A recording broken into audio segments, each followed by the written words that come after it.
Yo, yo, yo, what is up, guys? It's your boy back with another video. And honestly, I wasn't really sure what to watch for today's discussion. I saw Antonio Speaks put out another white people fatigue video, I guess, or something like that. So I thought that would be interesting. Now, obviously, when it comes to this whole fatigue thing, this obviously comes from, the concept of the whole black fatigue thing that was going on earlier. I'm not gonna lie, Antonio's been on white people's necks for a minute now. So I'm curious to see what he has to say about what's going on. But yeah, I don't have too much to say. Let's just get into the video. It's finally happening. People are waking up. For the past couple of days, I've been seeing so many videos of other white creators talk about their experiences with other white people. And they got that white fatigue. And like I say this all the time, bro, no set of people are a monolith. All black people aren't the same and all white people aren't the same. But This is true, but I think everyone forgets that. the whole black fatigue trend, they tend to group everybody in as one. So I feel like it's only fair that, everybody else is grouped in as one. And if we do that, bro, it don't really look too good for white people. I don't want to go off on a tangent right now, but they lead in most, sex crimes, pretty much all crimes, child, PDF content. I can go on and on. It's not a video to talk about them. I'm gonna let the white people express their concerns. White women are a danger. Okay, they will compliment you to your face and then call the cops on you behind your back.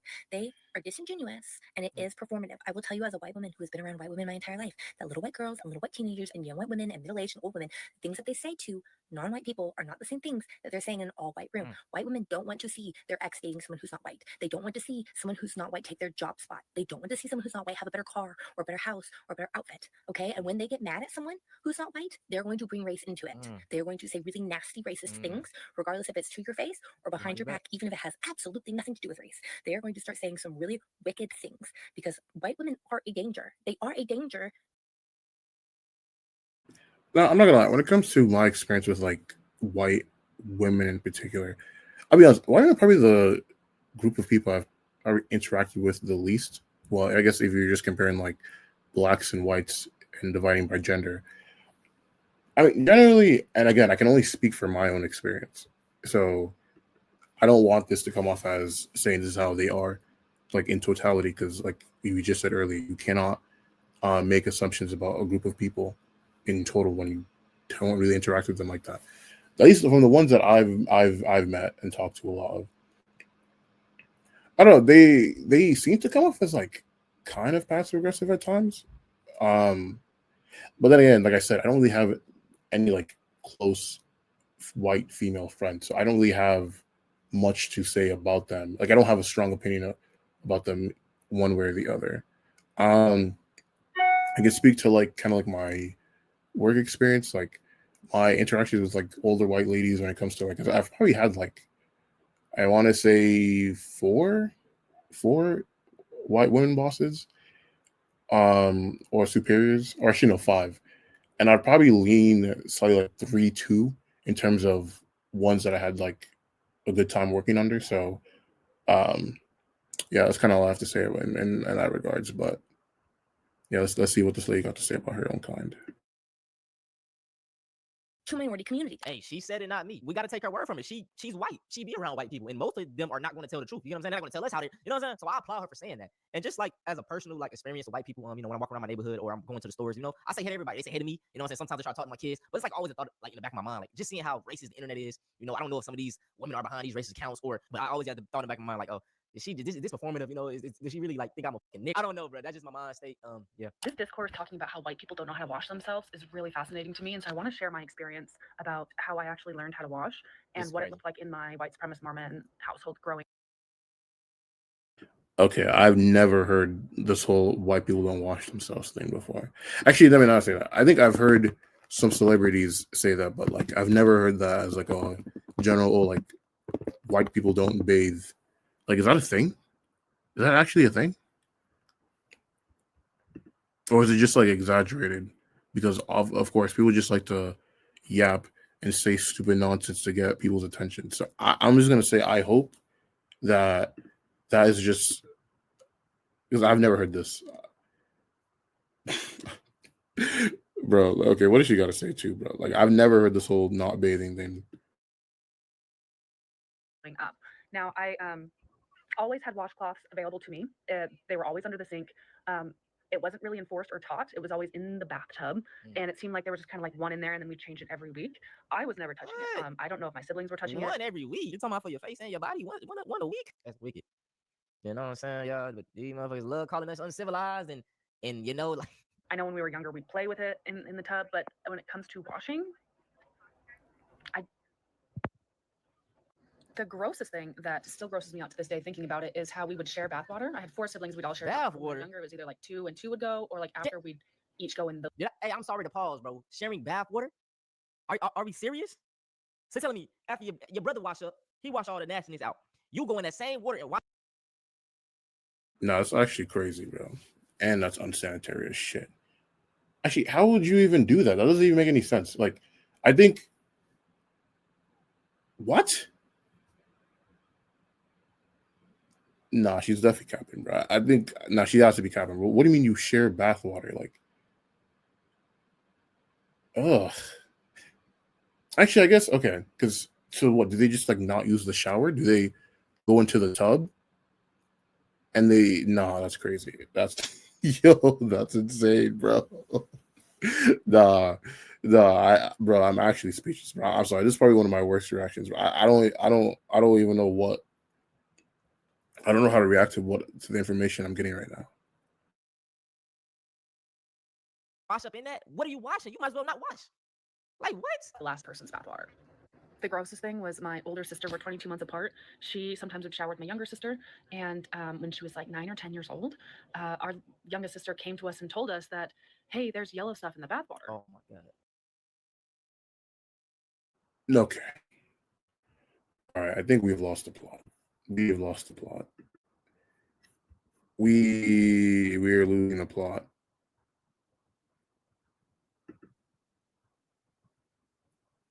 We are losing the plot. I'm just gonna. Shit.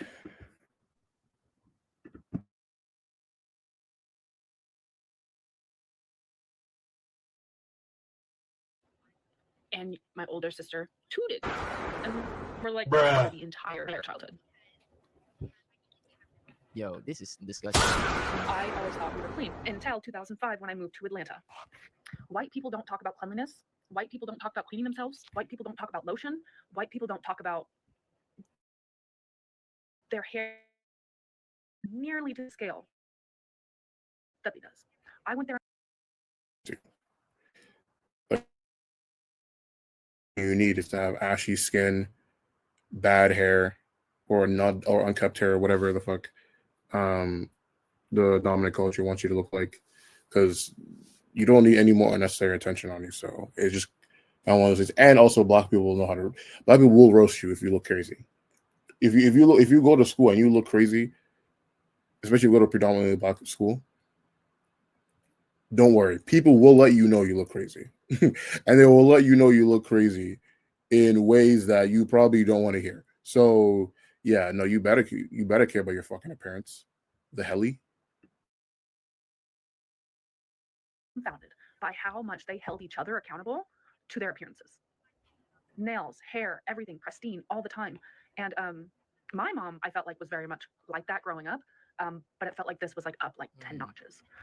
So that's kind of where I learned most of the things you should be doing, like moisturizing after you shower. I learned that in Atlanta. I applaud her for coming online and telling her story, because most people that's embarrassing, And like I said, I applaud her. But isn't it a fact that Africans did teach the Europeans how to bathe, and we got the diseases and the Black Death back in Europe, and it could have been avoided if they just took a bath, So history, it shows that they weren't the cleanliness, I wasn't allowed to listen to Michael Jackson growing up. I wasn't allowed to watch shows like Fresh Prince of Bel-Air growing up because my family was racist. Bro, do you know how racist you gotta be to not like Michael Jackson? Michael Jackson? I want to rock with you. That guy? And it's even crazy because, like, he literally became white. So, like, he literally transitioned to the other side. Like, he joined the other team, on some Halo shit. But he joined the other team. So, it already gives you good music. He already he has great dance moves, amazing melody, amazing voice, and he even changed teams, bro. He literally changed teams. So what the hell is going on here, bro? That's crazy. That's insane. That's peak level racism, bro. That's racism on a level that I don't even want to see, bro. I just saw a girl do a video on all the things that she couldn't watch growing up, and she's younger than me, which means that that stuff is still happening right now. Man, And it's just sad it because is. I didn't realize any of that stuff was racist until I started playing football and going to college, and then I joined up with the Army. And then during that time, I realized that everything that my family told me about Black people specifically were lies. Hey, I just want to pause it because this is why it's such a disconnect between the Black and the white community. Like on one hand, I can see both sides. Okay, so on one hand, it's like they grew up like this. Their parents are telling them everything. They're brainwashed. So as a Black person, we call them out. It's like, oh no, you're just being a victim. Like this is how it is for It's like it starts with the parents, bro. If you take two kids, a white kid and a Black kid, they're going to play together. They're going to be like. I mean, yeah, of course, bro. Like little kids don't have any specific bias or don't have a construct of how these dynamics are quote unquote supposed to be played out, right? Like when I was little, because I grew up in Nigeria until I was like 6. So when I was little, I didn't even like know what racism was, or that I should even really have a concept of like I would see like white people on TV, and I wouldn't even think anything of it. Like I didn't have any kind of reaction. I was like, oh, like there's just other guy that I just viewed it as, oh, this other person I see on TV that has like whiter skin, like whatever. Like that's how I viewed it. And obviously, it wasn't until I moved to America that I was like, oh, like that you really start to learn about, why racism matters and all the dynamics that come because of that. So yeah, no, Antonio is definitely right in that, like little kids without any bias are not gonna, start like being racist towards each other for like no reason. So The best of friends. Nothing is, what I'm saying? Like they don't see color. Hate is taught, bro. Simple as that. Hate is taught. They're normal human beings, sometimes extraordinary human beings. And I mean, for some of the people that I was with in the Army, to be in the Army, they could have done anything. They were so talented. I was like, I knew why I was in the Army. I failed at football, so I joined up with the Army, but they were just such great human beings. And I feel like growing up, I missed a lot of that. I'm sorry that anybody that had to go through life like this.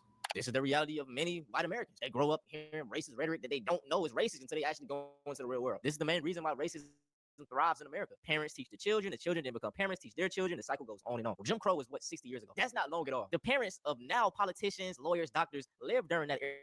Who's to say they didn't teach their kids that rhetoric? Not everybody like this dude in this video right here. This dude probably is like 10 or 15% of white people. Like, you know what I'm saying? Like most of them are going to go after what their parents say. Not all, but most. Here is some other crazy shit that my racist dad said when I was growing up. 100%. He told me, I think in high school, if I ever brought a Black man home as a potential romantic partner, that he would be disappointed. He didn't say like, don't do that, but he was like, that would be really disappointing to me. And if you go by her specific words, right, assuming that's what her dad said, notice how she says in high school, but she uses the word man to describe the Black boys that would be her classmates, or saying that that's how her dad described those Black boys. So already you're adultifying children or teenagers, and you're ascribing them adult responsibilities and adult biases, so you can justify why you're going to mistreat them, right? Because like it's very hard for people to mistreat children or teenagers. What I'm gonna say is let me not say it's very hard, but it's a lot harder to rationalize doing that when you have the perspective of, oh, I'm the adult in this situation, and that I'm the one beefing with a teenager, or I'm beefing with a child. So if I can age up the child in my head, it becomes easier to then start,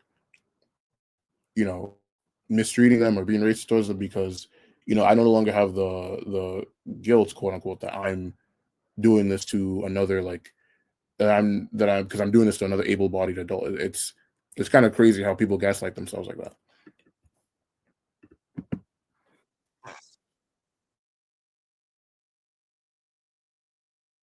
When Obama won the presidency, I remember, I was literally in middle school. I was like 12 or 13. He utilized his time in the car with us to like, at Barack Obama's middle name is Hussein. And I remember him being like, Ali, his middle name is Hussein. And I was like, I don't care. Okay, like I don't know what that. Like you're a kid, like, bro. he Like was always expecting us to be as like outraged as him, but like we genuinely like didn't understand. I remember one time, my neighbor was a Black girl. Her name was Felicia. She was hella sweet. She would come over and be like, "Hey, can Ali come out to play?" Da da da da. And I remember one time she had a sty in her eye, and like my dad saw it and was like, you shouldn't go in her house. Like, she's dirty. Like, she has, do you see that she has that? Like, don't touch any of her stuff, and like, you shouldn't go in the house. Little kid. Trigger warning. This is where it gets kind of like really bad. Like, really bad. My dad didn't think he was racist, right? Because he had like It's a always black that. friend. Oh man, the And black he friend. used to say The to black me friend. and my brother, there is a difference between black people and And you know his quote unquote black friend. I bet you his quote unquote black friend said that shit. Bro, that's the biggest thing. That's one of the biggest beefs I have with black conservatives is that they always feel the need to separate themselves from people that they feel they're quote unquote better than. Obviously that leads to othering those people. And then on top of that, it's like, guy, like, given the system we live in, given the country we live in, people are not going to take the time to make that distinction. They're just gonna view all of you the same. So you can malign them, you can hate on them, you can do all of that. At the end of the day, it don't matter, right? Like, and this is something, especially for black conservatives in media, that once the white people don't like them anymore, they try to circle back to talking with black people, and they struggle to do that because they're already like isolated themselves. So I bet you his black friend, I bet you $1,000 his black friend is the one that told him that stupid ass nonsense, and basically enabled him to continue to spew his racism, because now he can just defunct. I'm not talking about black people. I'm just talking about the ends. So that shit was always nonsense. I always hate when I hear people say that. Words, niggas, and I hate this talking point. And Chris Rock, you to blame for this. You gotta understand these N words or whatever. The hood people, they are just a product of their environment. Okay, I understand. You know what I'm saying? We gotta hold them accountable, but you gotta also understand how they got here. They didn't just get like this out of thin air. So whenever y'all done with this video, go look up the 1960 black middle class, because was spending money. Businesses in our black families were together. Crack epidemic and them planting drugs in the neighborhood, it ruined everything. That is when everything started going downhill. Who did that? Ronald motherfucking Reagan, bro. And it's been going down. It's kind of been going back up, but it was a downhill slope when Reagan got in. He started doing all this evil shit, man, redlining, putting drugs in the neighborhood, crack epidemic, war on drugs. All of that messed up the black community. So now you got kids coming up from the effects of what happened, in the 80s and stuff, bro. And it's like, I'm not trying to make an excuse, but that's what happened, okay? So this black people versus N-word, they're just a product of their environment, bro. Another thing, the black friend probably didn't even check the dad, like, hey, bro, that's racist. Like, he's enabling. And that's why we got so many black raccoons, black conservatives around here. They feel good because they hear the white man say, oh yeah, you're not like the rest of them. You're a good one. Like, that they feel good when they hear that. It's an ego stroke. You know what I'm saying? Everybody wants to hear something positive about them. There is a difference between black people and black people. Dress nicely, speak white, basically. Hey, stop. Have good jobs, are educated. Those are black people. I'm fine with black people. Yeah, those are thugs and ghetto hoodlums. Ghetto and would rob you and would and that whole like super predator bullshit. Like these people they're on drugs, they're dirty. Like, that's the difference. We can be friends with black people, but like basically they're not even people. Like, there was a very clear distinction in his mind, and he wasn't racist because he was friends with black people. He used to ask me from a very young age if I was a Democrat or Republican. Bro, you're a kid. The correct answer is Republican. And he would ask me that all the time growing up. Like, when I was like 10, 11, he'd be like, and you're a Republican, right, Allie? And I'd be like, I don't know what that means. Right. Like, but it was this super early indoctrination. And then specifically, I remember, this was when I was in high school. See, and I guess the video's about answering. What I don't like too is, and obviously she's just specifically talking about her father in race relations is one. What was her mom doing? Like, what was her mom's opinion? Which, to be fair, her mom's opinion was probably rocking with the dad, all things considered. And then two, like, did your dad just not talk about anything else? Was there nothing else for him to talk about? Like you not talk about like how you're doing in sports or your extracurriculars or like your classes? Like, gosh, damn, bro. And of course, like I said, I know she's specifically talking about racism, so she's not really going to focus on that. But it's like, why are you? But even earlier, she's talking about how like they would be in the car and then he would just start spewing like racism. Like, bro, you're spending time with your children. You have free time with your children, and this is what you're wasting your energy talking about. It's just backwards logic. At the Thanksgiving dinner table, he called people in the Middle East sand. Hey, that's what they call Myron. That's what they call Myron. And like, I was like, Dad, Wow. that is so messed up. Like, what are you saying right now? Like, that, do not say that. Like, what is wrong with you? It was just like, it was bad. It was really bad. Shout out to all of these individuals that was able to call out the BS in the white community, because a lot of them grow up like, I'm pretty sure I'm going to get comments saying, yeah, their families grew up like this as well. They dads are like this, their moms are like this, but they brothers 60, 50, 80, whatever percent. This is definitely an interesting video, and it's just really sad to see, you know, how people indoctrinate their kids into having their racist views, or even just their, and it's not just racism. It could be, you know, racism, sexism, homophobia, all that stuff, right? Like how people just teach their kids at a young age to find groups of people to hate. It's like, bro, you should be teaching your kids how to live properly. You should be teaching your kids how to have good self-esteem, how to treat other people with respect, how to, you know, properly read literature, how to do math. Like, that's what you should be teaching your kids, not, oh, which group of people should you hate today. But anyway, it is what it is. This is a good video by Antonio Talks. I'm going to have the link to the original in the description below. If you like the video, please subscribe to the channel. And most importantly, remember to have a good day.